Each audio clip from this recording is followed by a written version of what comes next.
मुंबई में बीएमसी चुनाव में पार्टी के खराब प्रदर्शन के बाद मुंबई कांग्रेस अध्यक्ष संजय निरुपम ने इस्तीफा दे दिया है। निरुपम ने कहा कि पार्टी की अंदरूनी वजहों से चुनाव हारी है पार्टी।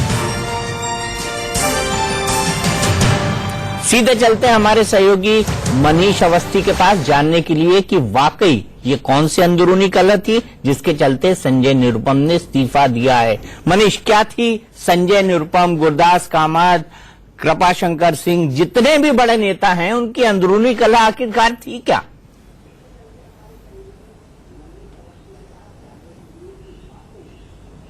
देखिए दीपक भाई, अपन कुछ देर पहले ही ये बात कर रहे थे और मेरे ख्याल से उसी समय संजय निरुपम अपना मन भी बना चुकी। अभी पूरे नतीजे घोषित नहीं हुए, लेकिन उसके पहले ही उन्होंने पार्टी की हार के साथ साथ खुद की हार भी मान ली। और अगर बात की जाए अंदरूनी कलह की, तो शुरुआत से अगर आप देखें तो जब से संजय निरुपम मुंबई कांग्रेस प्रदेश अध्यक्ष बने हैं तब से उनके साथ कोई भी बड़ा नेता दिखाई नहीं दिया। गुरदास कामत गाहे बगाहे ट्विटर के जरिए भी उन पर वार करते रहे। और ये जो दुर्गति की वजह रही, इस दुर्गति और छीछा लेदर की जो वजह है वो है संजय निरुपम का व्यवहार और उनका जो आचरण रहा है लोगों के प्रति बात करने का, और जिस संवाद जो लोगों से, कार्यकर्ताओं से स्थापित करते थे वो इनके बड़े नेताओं को गवारा नहीं गुजरा। प्रिया दत्त कहीं प्रचार के दौरान नहीं दिखाई दी, गुरदास कामत कहीं दिखाई नहीं दिए, नसीम खान कहीं दिखाई नहीं दिए, कृपाशंकर सिंह तो मानो कांग्रेस में है या नहीं लोग ये भूल गए। और इसके साथ साथ अगर आप बात करें तो जितने बड़े नेता आते थे दिल्ली से यहां पर प्रचार के लिए, केवल संजय निरुपम उनके साथ रहते थे। थोड़ा बहुत समर्थन जो मुझे उन्हें दिखा वो था मिलिंद देवड़ा का, लेकिन मिलिंद देवड़ा साउथ बॉम्बे में है। अगर सबर्बन की बात करें जहां पर बहुतांश तौर पर उत्तर भारतीय रहते हैं, जो कि संजय निरुपम की अपनी रीढ़ की हड्डी मानी जानी चाहिए थी, वो उनके लिए कमजोर रही क्योंकि वो अकेले यहां पर अलग थलग पड़े दिखाई दिए। और कांग्रेस की अंदरूनी गुटबाजी ने कांग्रेस की ये दुर्दशा, ये दुर्गति और छीछा लेदर कर दी, जिसकी व्यक्तिगत जिम्मेदारी लेते हुए संजय निरुपम के पास कोई चारा, कोई विकल्प नहीं बचा था सिवाय इसके कि वो अपना इस्तीफा सौंप दे। अवधेश जी, कांग्रेस के बारे में कहा जाता है कि गुटबंदी के बिना रहा भी नहीं जाता और गुटबंदी के साथ भी रहा नहीं जाता। तो ये जो सांप बिच्छू की लड़ाई है ये आखिरकार कांग्रेस में बंद कब होगी? देखिए, कांग्रेस में कब बंद होगी ये कहना इस समय मुश्किल है, लेकिन ये एक सतही कारण है। हम लोग अगर केवल ये मानते हैं कि केवल उनकी अपनी कला या आपसी एकता के कारण वो हारे हैं तो ये शायद पूरा विश्लेषण नहीं होगा। वो चुनाव ही नहीं लड़े ना, लड़ाई नहीं, इसीलिए हार गए ना। क्यों इसलिए नहीं लड़े कि कांग्रेस पार्टी लोकसभा और विधानसभा चुनाव के बाद जो महाराष्ट्र में या देश के स्तर पर भी उसको जो आत्मचिंतन करके जो संगठन के स्तर पर, विचार के स्तर पर परिवर्तन करना चाहिए था वो उसने किया नहीं है। कहीं चेहरे बदल दिए हैं, लेकिन पार्टी में जो ओवरहॉलिंग होनी चाहिए वो नहीं हुई महाराष्ट्र में। और साथ ही साथ आप देखिए कि इस समय महाराष्ट्र में कोई एक ऐसा चेहरा कांग्रेस का नहीं है जो देवेंद्र फडणवीस या उद्धव ठाकरे के सामने खड़ा हो सके और जिसकी ओर आकर्षण हो सके। एक मिनट, मातोश्री चलते हैं, वहां पे कुछ हलचल हो रही है। अभिषेक हमारे साथ में है। मातोश्री वो घर जहां पर उद्धव ठाकरे, उनकी पत्नी रश्मि ठाकरे और आदित्य ठाकरे रहते हैं, यही वो घर है जिसमें बाला साहब ठाकरे रहा करते थे। शिवसेना का जन्म भी इसी घर से हुआ और यहीं से शिवसेना की पूरी राजनीति चलती है। मेरे ख्याल से कैमरा थोड़ा स्टिल होगा तो हमें समझ पड़ेगा कि वाकई वहां से क्या दिखाई पड़ रहा है। तो शिवसेना नेता बाहर आए हैं।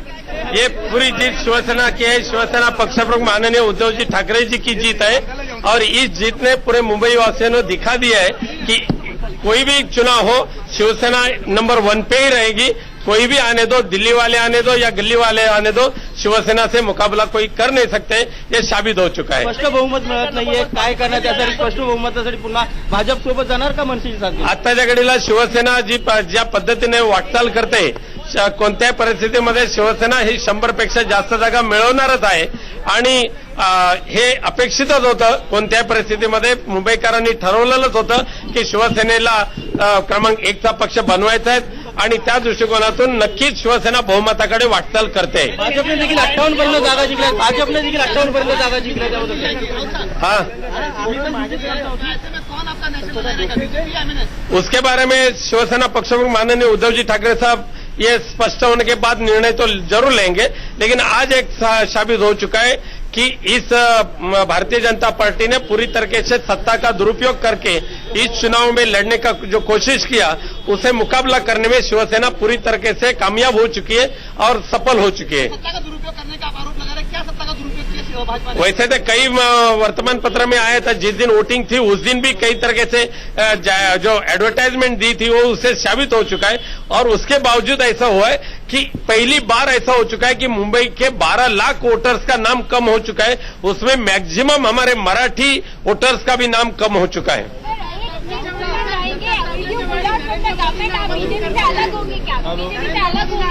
उसके बारे में शिवसेना पक्ष में उद्धव जी ठाकरे सही वक्त पे अपना बयान देंगे।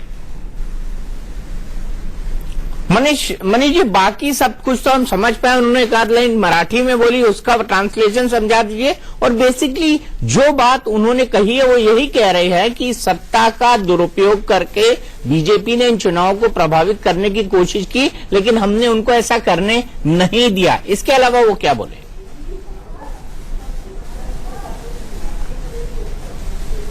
देखिए दीपक भाई, जहां तक आपने मराठी अनुवाद की बात की है तो सबसे पहले मैं ये बताना चाहूंगा कि आखिर ये चेहरा कौन था जो मीडिया के सामने आकर कैमरे के सामने खड़े होकर बात कर रहा था। यह शिवसेना के नेता विनायक राउत, जो कि अपना पक्ष रख रहे थे और ये अंदर से वही सुनकर वही समझकर आए हैं जो कि उद्धव ठाकरे से इन्होंने चर्चा की होगी। और बाहर आकर जो ये मराठी में जो कह रहे थे कि इनके साथ जो बीजेपी ने, यानी एक तरह से ये समझिए कि जो तलखी है वो तलखी अभी भी बरकरार है।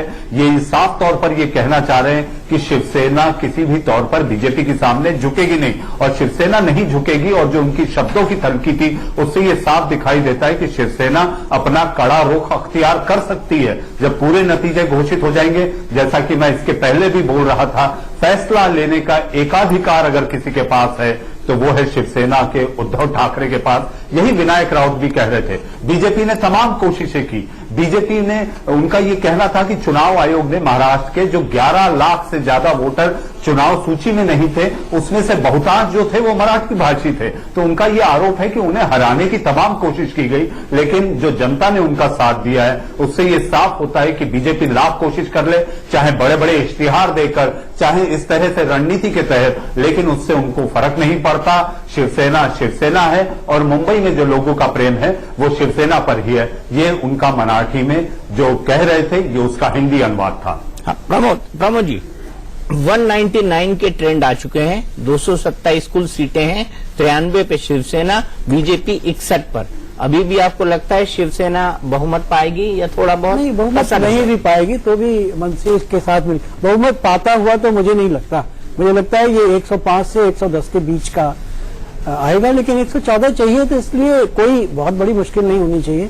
शिवसेना को बहुमत मिलेगा, परोक्ष मिले या प्रत्यक्ष मिले या अप्रत्यक्ष मिले। प्रश्न दूसरा है जो आप बात कर रहे हैं अभी कि क्या शिवसेना का महाराष्ट्र सरकार के साथ जो बीजेपी के साथ गठबंधन है वो अब क्या इतना उत्साह के साथ जब जीत होकर के आई है तो क्या अब शिवसेना एक बड़ा फैसला करेगी? ये एक विचार का विषय भी है और अनुमान लगा सकते हैं हम अभी कि जैसा कि हमको उद्धव ठाकरे जी का या जो अभी शिवसेना के नेता का वक्तव्य दिखाई सुनाई पड़ा है, इससे लगता है कि शिवसेना शायद अब गठबंधन को तोड़ेगी। तो अगर आपको लगता है वासुदेव जी तोड़ेगी? इस समय मेरे लिए कहना कठिन है, लेकिन जो उसका तेवर है कम से कम तोड़ने की बात तो वो करेंगे ही, वो धमकी तो देंगे ही।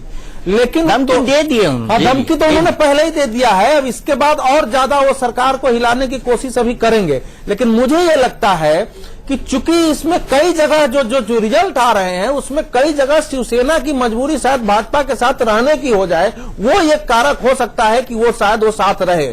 लेकिन ये है कि इस समय से फडणवीस सरकार को अस्थिर करने की कोशिश उनकी जारी रहेगी। लेकिन ये जो परिणाम है दीपक जी, इसको मैं ऐसे देखता हूं कि न भाजपा हारी न शिवसेना हारी इसमें कांग्रेस और राकपा है।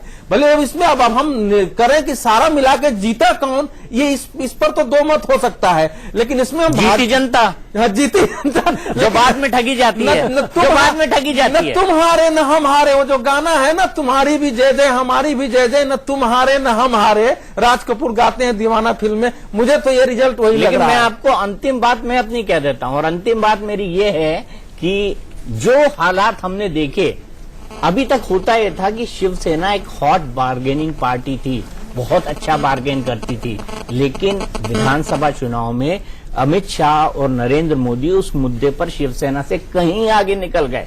यही चीज उनकी मन में बाकी है, इसलिए एक बार फिर नए दौर की बार्गेनिंग होगी और उसी बार्गेनिंग के आधार पर यह तय होगा कि इस सरकार का भविष्य क्या होगा। हमारी इस खास पेशकश में इतना ही, लेकिन इंडिया न्यूज पर खबरों का सिलसिला लगातार जारी है।